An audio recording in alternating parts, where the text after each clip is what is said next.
the big debate, we look at a number of things that are being said by candidates, all the people in their camps, their representatives. Could it be that the way these messages are packaged are a recipe for disaster? That's coming up on the big debate.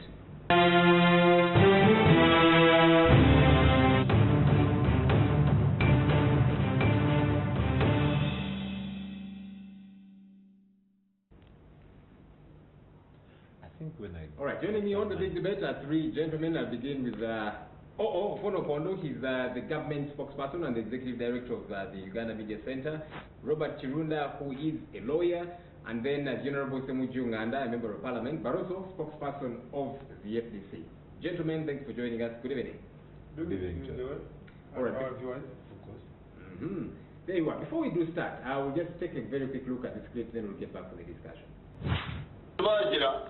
Museveni yahabura kubya ekyo tuba kukigamba kubanga ngwiki Museveni yagamba akigwire ekyo tubahabura nga ekikolo Museveni agende basijeho maze kutanya muze Uganda kandi nyina maani nyina mahe derungu ngende nsigira abanyayuganda emishege giye kuba nindeba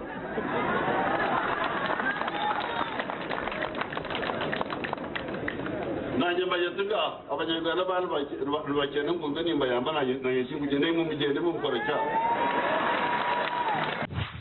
ekitandika olwaleero sizze kubasaba timumpa obuyinza nedda kubanga sisobola obuyinza mubuyina kati mbasaba nti obuyinza nga temukola ki wano mwalonda mu loodi wuuno mwamuyiira obululu mu kibuga Kampala mu ofisi mwali lwakuba temulina ki temulina buyinza so bassebo ne banyabo olwaleero neewandiisizza nti nzije kusaba buyinza gye muli neewandiisizza nzije tuyimirire ffembi tukwatire wamu tulwanire obuyinza bwaffe tubululule tubuddeyo tudde mu bantu ba Uganda. Pulezidenti Yoweri Kaguta Museveni Ssaabalwanyi ng'akyali mu ntebe bweneebyo bye bapulaninga gavumenti ya NRM mugende mubabuulire terina gyegenda temuweereza abaana bammwe kujja kubaleeta buviyo Kampala batabule ebyokulonda batabule emirembe mu Uganda gavumenti ejja bakwatako bajja bakuba amasasi bweneebyo bye bapulaninga mbu mujje tukole obuvuyo bajja kutta abaana bammwe. The state will kill your children if they come to disorganize and destabilize the peace and security in Kampala and Wakisha. I'll get to my panel and we have the discussion. Let me begin with somebody who I think is neutral, at least in this particular space. Robert Chirunda. Does that worry you? It does. Very frankly, Joel, it worries me. These are very extremist positions. I think that leadership demands a bit of restraint. I think that everyone, as a Ugandan, first of all, before you choose a side, which political party you belong to, a certain modicum of restraint is necessary, especially when we're going into an election. I know the temperatures are high, but we've had highly charged elections before. I remember 2001. I don't think I have seen an election like that yet in the few years I've been around. And I've read the books of history. Statements like those, when I look back to Uganda's history, worry me a lot, because they remind me of 1980 and a few other instances in our past. So I am very concerned, especially because those statements come from people at the top of the campaign process and who are being or speaking concerning the highest office in the land. Certainly their influence cannot be underestimated. And let's also agree that the media is much, much more influential now in Uganda than it was before. And the population you're dealing with is more alert. You're talking about a socially aware population. They're very active on social media. They listen to the press. Broadcasts like this go very far. So when a leader is reported, and this time not quoted, but a soundbite is played saying the state will kill your children, any mother in this country will worry. And as a child of a mother, certainly I worry. Ofono Kondo, I know that you come out to say that the media, maybe we tinkered with this audio and put in our own things. I don't know they still hold the same position. But look, over the weekend I was in a couple of places and I met people who looked me in the face and they told me genuinely, we are worried, we don't know what to do. When we hear messages such as these ones, you know, and they counter from your camp and then the other camp, to them it's a recipe for disaster. Do you feel they are paid? Do you not think they have reason to worry? Even though we are saying that, look, this election should be devoid of violence and we need to see how we get to that point. But for starters, do you not think they are right to be concerned? Well, people, Ugandans are right to be concerned by any form of vulgar language. And that includes by the way deliberate lies and falsehood that candidates and their supporters may be saying about other candidates and their supporters. Now, that's why in the government, our efforts, our commitment, and our reassurance to the Ugandans is that so far the last 4 months since nominations and actual campaigns of the presidential candidates, the parliamentary candidates, we haven't seen the violence yet, at least. There may be spike isolated, like the one in Ntungamo, some friction in Mbane and in Mukono. But generally speaking, the campaigns have gone relatively well. We want to believe that majority of the candidates, particularly parliamentary and lower, will behave that way. And that's the trend that we would want to appeal to Ugandans to observe from now until voting. Go and vote, patiently wait for the counting, the tallying, the declaration. Whatever else dispute the irregularities that may be there are peaceful, legal, democratic avenues through which they can be addressed. Now, about the leaders. Leaders obviously ought to restrain themselves, but what has happened? Many of the candidates, particularly in the opposition, and not entire opposition, I want to call a small fringe of the opposition, particularly the FDC. What is the tenure of their campaign? They say you don't have you don't have authority. So why are you going to them if they don't have? You're not going for a speck in the other eye before dealing with the log in yours. Yes, yeah. Then they say we have come for resistance and liberation and defiance. Now, once somebody begins to talk that, you enlist a response from the other side. I don't want to believe you picked out, you edited out, in my view, qualifying statement. Because the Secretary General of the NRM spoke at a public meeting in Wakiso at the function where she was launching Honorable Rosemary Senunde's campaign. And I think she spoke many more things, but you picked the tail end. The media picked the tail end. And therefore you left out qualifying statements. Wouldn't it be different? Maybe, which would have put this into proper context. For example, it is the same thing as somebody coming and saying, crime preventers are armed, are robbers. But if you ask them all these complaints that have been raised, give us 1, 2, 3, 4, 5, 10 crime preventers who you have seen either with arms in the open or hidden. Where have you reported them? Nobody ever gives you that. Everyone talks in generalities, and that does not add to the tranquility that we want. It all right, I need to bring some and the record of the NRM is there. The record of Museveni's leadership is there. Has this government behaved with impunity of shooting people?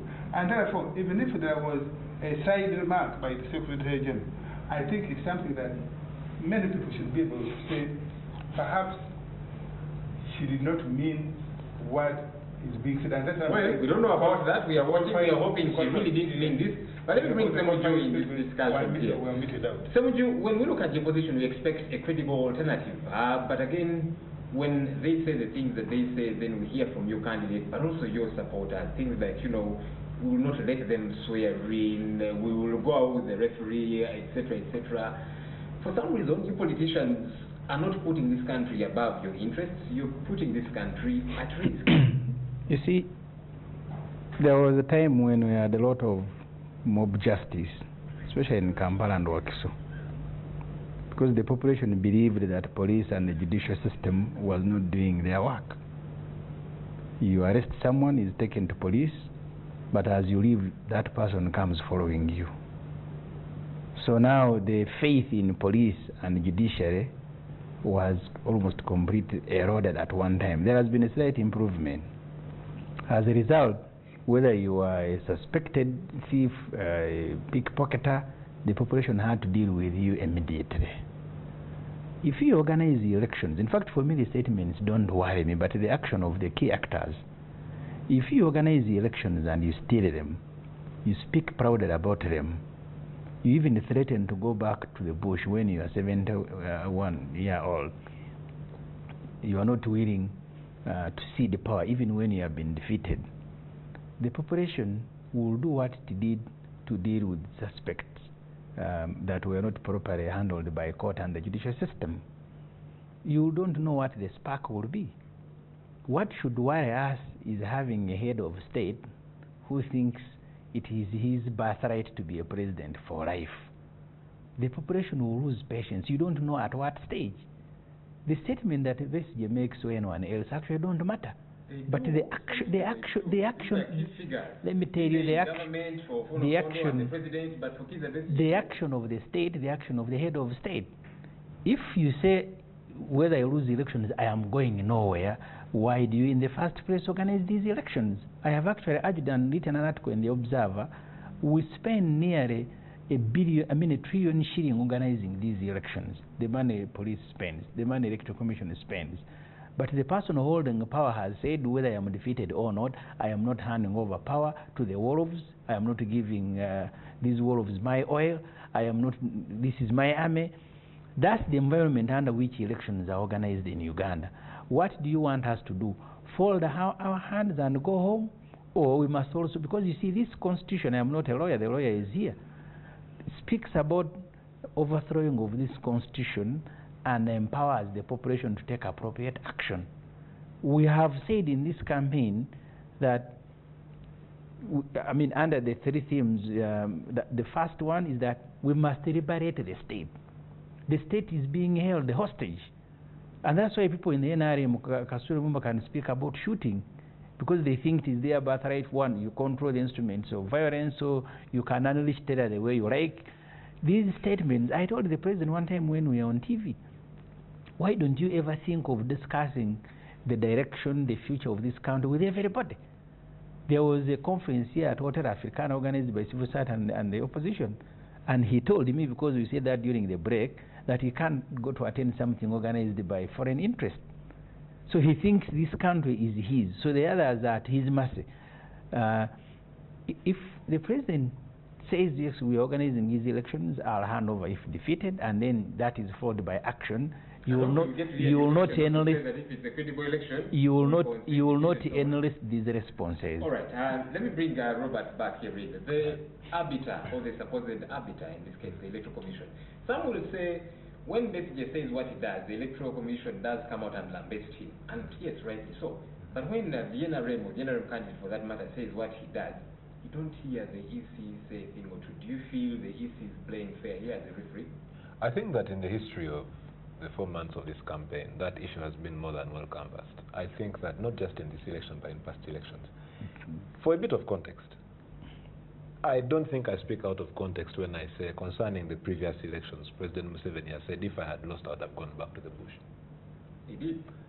In 2006, in 2011, he has said, where do you want me to go? I have the army, at least by your clip. Now, the Electoral Commission as an arbiter, I have not yet heard them openly criticize candidate Yoweri Museveni, because an election process is the only process in which a sitting president subjects himself to all that sort of criticism, and he brings himself under the checks and balances of other institutions. This past year, the Supreme Court just handed down a decision in which they one of the parties tried to cross-examine the president, and the court protected him and said, no. But we know that if there is to be an election petition, as there have been in the past, the president is sued in his personal capacity. So an election is a serious matter, and he is the first Ugandan, he is the first citizen. He has to be held accountable at some point. Otherwise, unfortunately, I have to agree with Semujunganda that if you don't want the law to have an effect. If you don't want to hold people by a certain standard, remove the standard, remove the elections.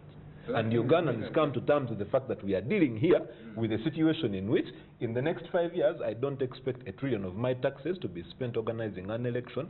Let's deal with that issue.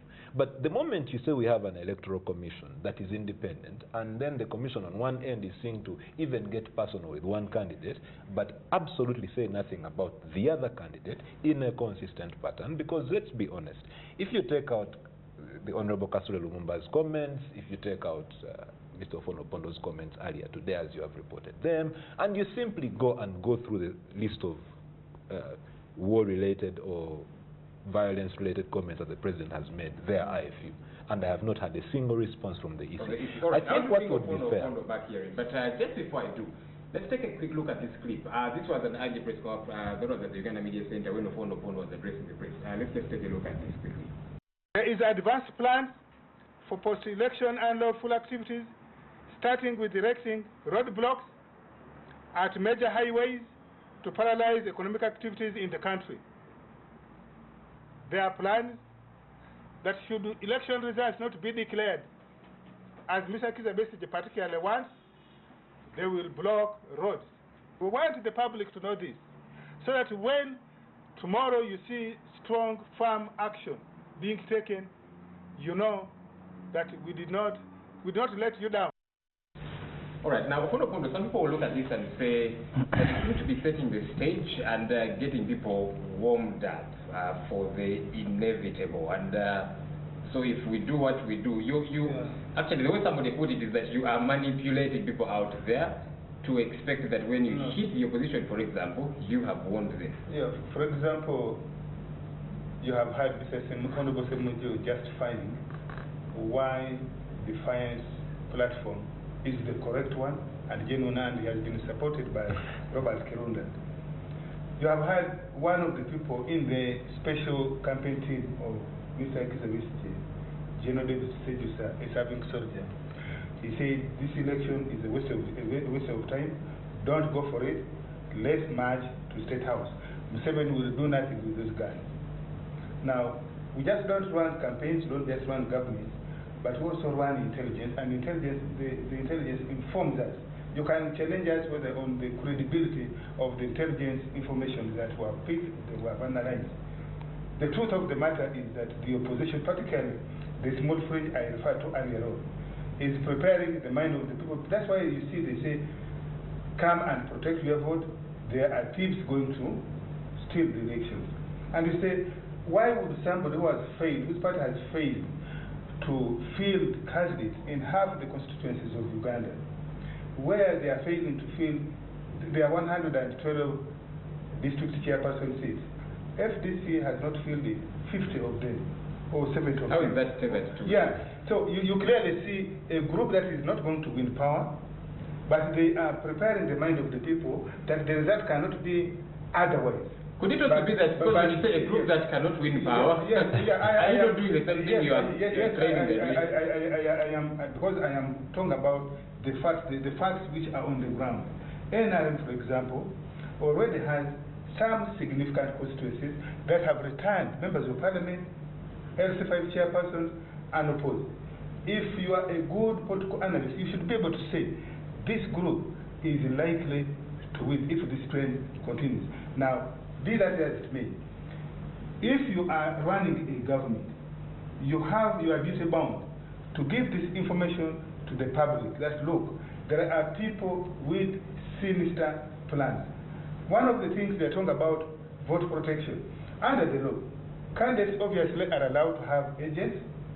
Those agents should ideally be introduced, be known to the Electoral Commission officials at the various levels. If you ask our colleagues, when they say they are mobilizing T10, they are mobilizing another, have they forwarded this list to the local election officials so that they are perhaps trained and reoriented together as people who should understand the law, should understand the procedure, so that if an irregularity goes or happens, they know the legal, peaceful procedure. They are talking about using muscle power.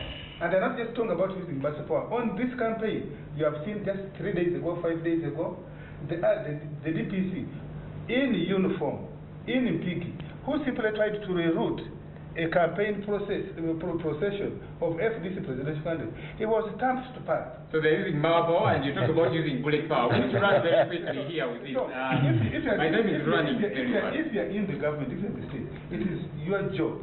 Because should these people tomorrow block the highways and paralyze business, and by the way, so you need to come in as a state. All right, we need to wrap this up very quickly. They have a record. 2011, what did they do? They tried to paralyze.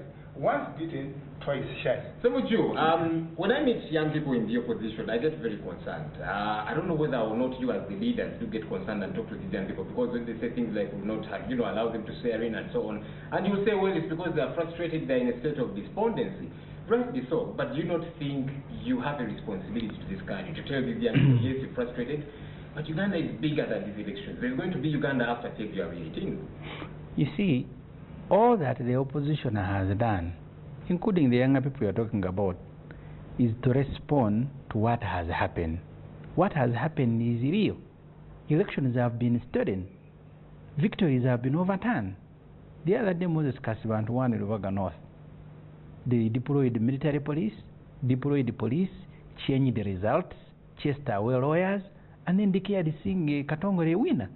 See, these things are very painful. We don't subject ourselves to these processes just for the sake of it. If we must not have elections, let us not have them. You can't organize the elections whose results are predetermined, with threats that if I am defeated, I am not handing over power, I have the military. Let me tell you, people who go for these elections are not going for a ceremony. And what our response to what they are talking about, you see, it's a game of blaming the victims. You don't change the electoral commission. You've seen Chigun going personal, abusing Besigye, talking about his wife and children. Besigye has lost a brother. He has lost supporters. People have been killed in this country. When we go for these elections, we've gone for something serious. If the elections can't give us results the way they are, certainly you can't determine how the population will respond. I've told you the history of mob justice. All right, in 30 seconds, Robert, how do we make sure this does not catapult into what many people out there fear, that there could be violence, and the NRM says this, and the opposition for that matter, and so on. How do we make sure there be no violence? We are interested in that. Every time I think about that question, only one quote comes to mind. Robert Bolt, in his A Man for All Seasons, said, when good men forsake their consciences in matters of state, they rid their country by a short route to chaos. I can only appeal to the consciences of those in charge. I think that we can all send a message for people to go and vote, such as I intend to do, without sounding war drums from either side. And I have said this before on this set, that what we need to agree on is that all camps need to unanimously agree there is no need for violence, but that comes with the responsibility that the process of voting and the results from that process can be respected. Because if the president is saying they intend to steal votes, and the opposition is saying they intend to steal the election,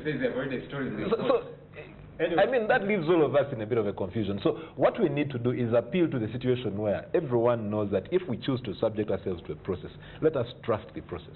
All right, Ofono Pondo, Robert Kirunda, and Semuju Ngana, gentlemen, many thanks for joining us tonight. And look, of course, we continue to appeal to people out there. February 18th it is. Go and vote. That's very important. But let's make sure there's no violence before, during, and after these elections. For goodness sake, Uganda is going to be here beyond 2011, yeah, and we need it together. That's the big debate for tonight.